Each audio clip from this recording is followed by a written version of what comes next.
ফিলিস্তিনের অবরুদ্ধ গাজা ভূখণ্ডে ইসরায়েলি আগ্রাসন গড়িয়েছে ১০ম মাসে। গত বছরের অক্টোবর থেকে ভূখণ্ডটিতে ইসরায়েলের আগ্রাসন চলছে এবং চলমান এই যুদ্ধ ১০ম মাসে প্রবেশ করার এই দিনে গাজায় আরও বহু ফিলিস্তিনি নিহত হয়েছেন। রোববার এক প্রতিবেদনে এই তথ্য জানিয়েছে সংবাদ মাধ্যম আল জাজিরা।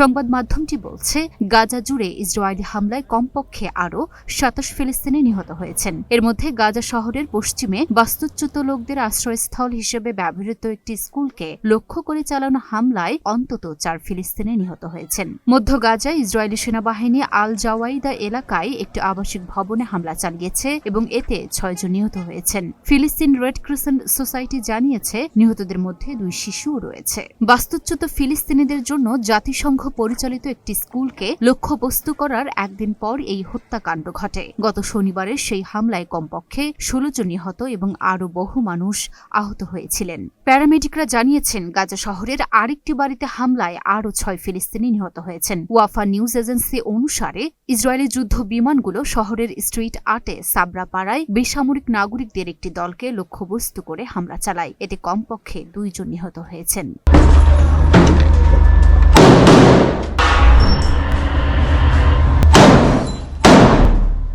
উল্লেখ্য, গত ৭ অক্টোবর হামাসের নজিরবিহীন আন্তঃসীমান্ত হামলার পর থেকে ইসরায়েল গাজা উপত্যকায় অবিরাম বিমান ও স্থল হামলা চালিয়ে যাচ্ছে। ইসরায়েলি এই হামলায় হাসপাতাল, স্কুল, শরণার্থী শিবির, মসজিদ, গির্জা সহ হাজার হাজার ভবন ক্ষতিগ্রস্ত বা ধ্বংস হয়ে গেছে। এছাড়া ইসরায়েলি আগ্রাসনের কারণে প্রায় ২০ লাখেরও বেশি বাসিন্দা তাদের বাড়িঘর ছাড়তে বাধ্য হয়েছেন। মূলত ইসরায়েলি আক্রমণ গাজাকে ধ্বংসস্তূপে পরিণত করেছে। জাতিসংঘের মতে, ইসরায়েলের বর্বর আক্রমণের কারণে গাজার প্রায় ৮৫% ফিলিস্তিনি বাস্তুচ্যুত হয়েছেন।